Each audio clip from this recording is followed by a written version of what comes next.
The Battle of Almaraz was a battle of the Peninsular War which took place on 19 May 1812, in which the Anglo-Portuguese army under Lord Hill destroyed the French pontoon bridge across the river Tagus, in Almaraz, Spain. The bridge was protected by two French garrisons at either end. The action was swift-moving, deceptive, and daring. The decisive result produced a substantial improvement in the Allied position by keeping French forces separated ahead of the imminent Battle of Salamanca. Background: by late April 1812, the Duke of Wellington had successfully captured the strategic border fortresses of Badajoz and Ciudad Rodrigo, commanding the two major routes between Spain and Portugal. He now prepared to advance into Spain with the largest army he had commanded to date, which was strong enough to take on any French army. There were two French armies in Spain, however: Marmont's army of Portugal, garrisoned near Salamanca, and Soult's army of the south.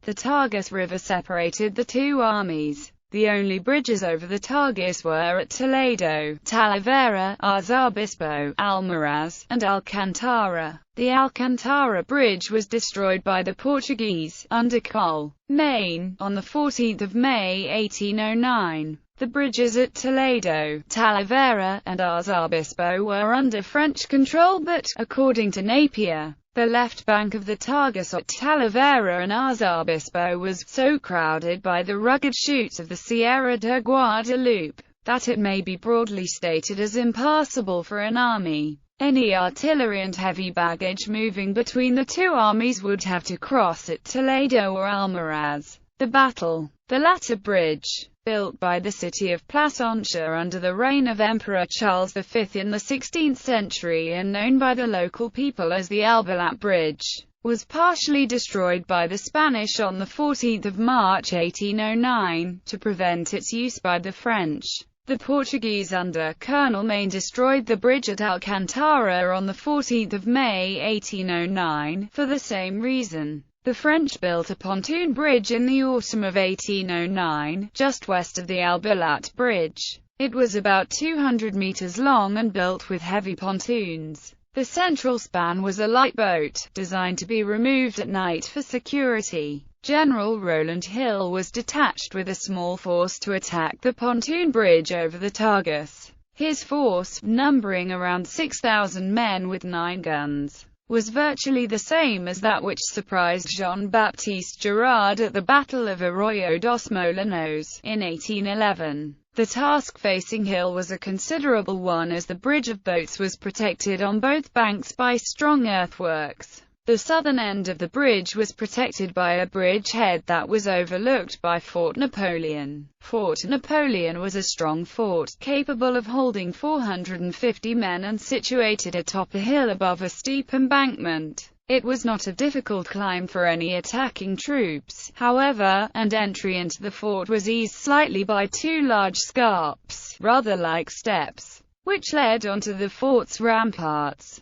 The rear of the fort sloped down to the bridgehead and was protected by a palisaded ditch and loophole tower that would act as the last place of refuge should Hill's men gain entry into the fort. On the northern bank of the Tagus stood Fort Ragusa, in which was stored all the garrison's supplies and ammunition. This five-sided fort also had a 25-foot-high loophole tower that was to be the last place of defense. This fort was also covered by a field work close to the bridge. The French had further strengthened the position at the bridge by securing the main road from Trujillo at a point about 6 miles south of the bridge. Here, where the road ascends the Sierra de Mirabeta, the pass was commanded by a castle around which the French had built a 12-foot-high rampart that housed 8 guns. This was connected to a fortified house close to the road by 2 small works, Forts Colbert and Saint-Armand. The mountains were impassable to any wheeled vehicles, and the only other pass through the mountains, La Cueva, was 2 miles to the east of Mirabeta. The road on the southern side of the mountains was passable to vehicles, but once through the pass the road deteriorated into little more than a footpath. Hill's plan involved dividing his force into 3 columns. The first, comprising the 28th, 34th, and the 6th Cacadors, under Chown, was to storm the castle of Mirabetta. The second, or centre column, comprising the 6th and 18th Portuguese infantry along with all the artillery, was to proceed along the main road and attack the works defending the pass. The third column, Kenneth Howard's brigade, comprising the 50th, 71st, 92nd and a single company of the 5th, 60th, and commanded by Hill himself, was to climb the road leading through the pass of La Cueva and approach Almaraz via the path. The three columns set off at nightfall on May 16, but at dawn all three were far from their objectives due to the rough nature of the terrain. It was clear to Hill that there was little chance of being able to surprise the garrison at the bridge. Therefore, he sought another way to get his guns through the mountains. The French garrison was still unaware of Hill's force, and Hill thought he might succeed if he attacked Fort Napoleon and the bridge using only his infantry. On the evening of May 18, Howard's brigade proceeded through the pass of La Cueva, reinforced by the Portuguese Cacadors. The garrison inside Fort Napoleon, commanded by Colonel Orbit, was alerted, and the two center boats of the bridge were removed. The attack on the bridge at Almaraz began at dawn on May 19, when Chown's guns opened up against the castle at Mirabetta. The defenders of Fort Napoleon, warned of the presence of Hill's troops, were prepared for the assault but were still taken by surprise when the 50th and part of the 71st burst from their cover and charged up towards the fort in the face of fire from the defenders and from the guns in Fort Raguso. British troops were struck down as they dashed forward, but some reached the top of the hill and flung their ladders against the scarp. The men pulled themselves onto the first of the two steps and drew their ladders up.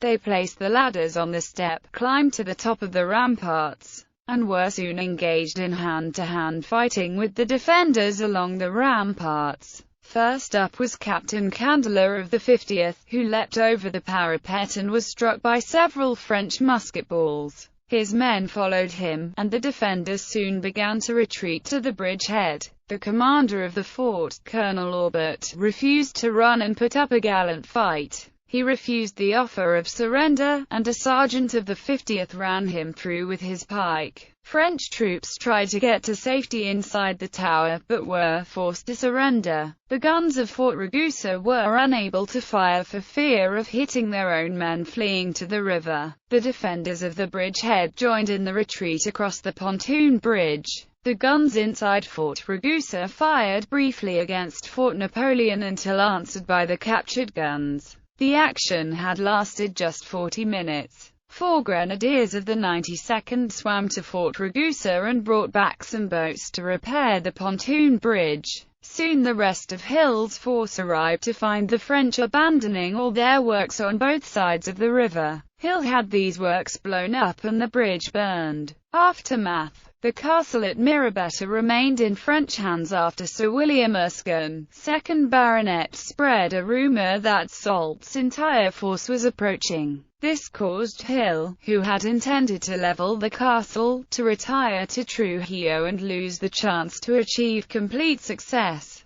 The raid on the bridge at Almaraz cost the British 33 killed and 148 wounded, of which 28 of those killed and 110 of those wounded belonged to the 50th Regiment. French losses were estimated at about 400, 259 of whom were prisoners. In 1813, the Duke of Wellington sent Lieutenant Colonel Henry Sturgeon of the British Royal Staff Corps to repair the bridge. Sturgeon constructed a suspension bridge, similar to the one he built at Alcantara. The Spanish built the present bridge between 1841 and 1845.